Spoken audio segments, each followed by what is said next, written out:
Assalamualaikum warahmatullahi wabarakatuh. Perkenalkan, nama saya Anita Ina Permataningrum.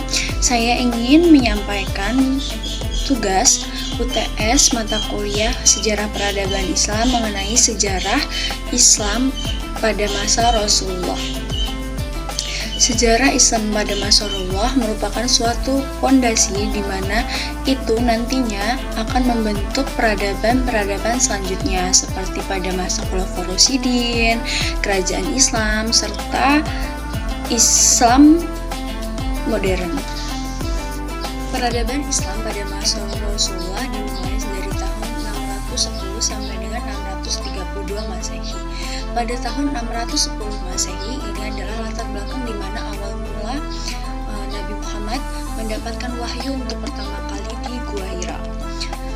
Nabi Muhammad kemudian diperintahkan Allah untuk menyebarkan agama Islam dimulai di daerah Mekah, di mana di daerah Mekah ini terdapat banyak urgensi yang harus diselesaikan oleh Rasulullah pada masa kepercayaan di sana. Misalnya di sana masyarakat jahiliyah di sana menyembah berhala, kemudian di mana kemudian terdapat Ka'bah yang di dalamnya malah diisi patung-patung. Pada aspek sosial itu terdapat banyak sekali ketimpangan sosial, banyak perbudakan, kemudian pada moral di sana banyak judi, mabuk-mabukan, kekerasan, dan fanatisme terhadap kesukuan yang sangat kuat.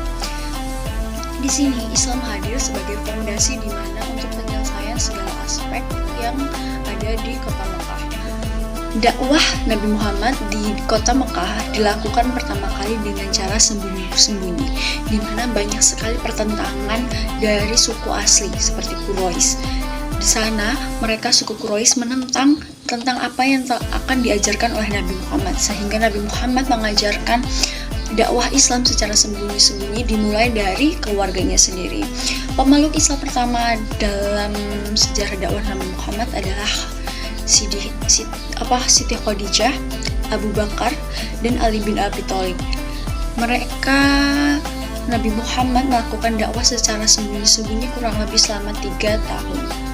Kemudian karena adanya pertentangan, akhirnya masuklah peradaban Islam. Nabi Muhammad hijrah dari Mekah ke Madinah.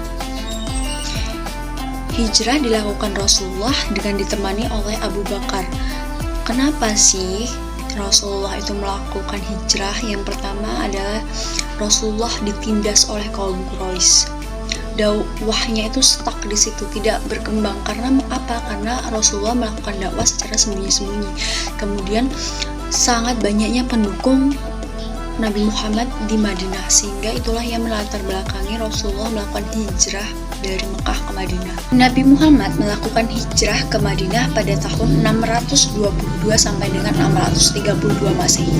Pada periode ini terjadilah peristiwa hijrah dari Mekah ke Madinah. Hijrahnya Nabi itu ke Madinah pada tahun 622 Masehi merupakan menjadi awal kalender Hijriah. Hijrah bukan hanya perpindahan tempat, tetapi juga perubahan strategi dakwah, di mana Nabi Muhammad di sana mulai mendapatkan solidaritas dari kaum Ansor.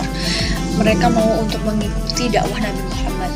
Dasar politik di Madinah itu berdasarkan sistem musyawarah, di mana di Madinah sendiri terdapat banyak suku-suku yang berbeda, sehingga Nabi Muhammad memiliki pemikiran untuk menyatukan umat-umat di Madinah sendiri.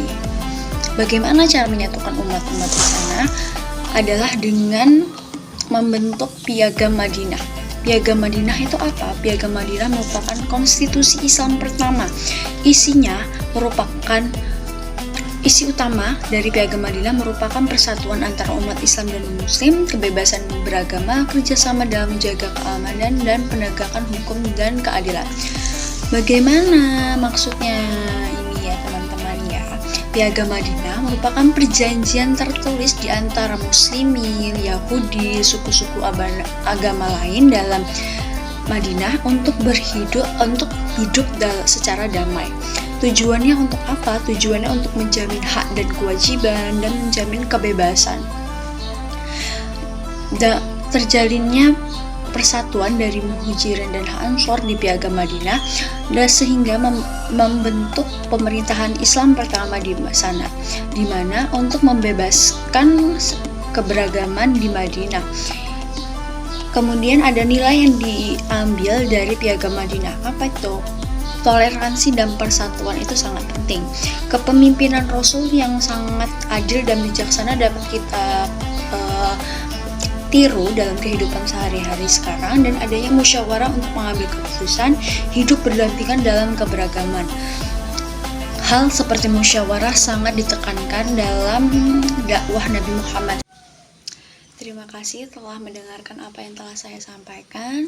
Kurang lebihnya saya mohon maaf. Saya akhiri. Wassalamualaikum warahmatullahi wabarakatuh. I just had to let you know you're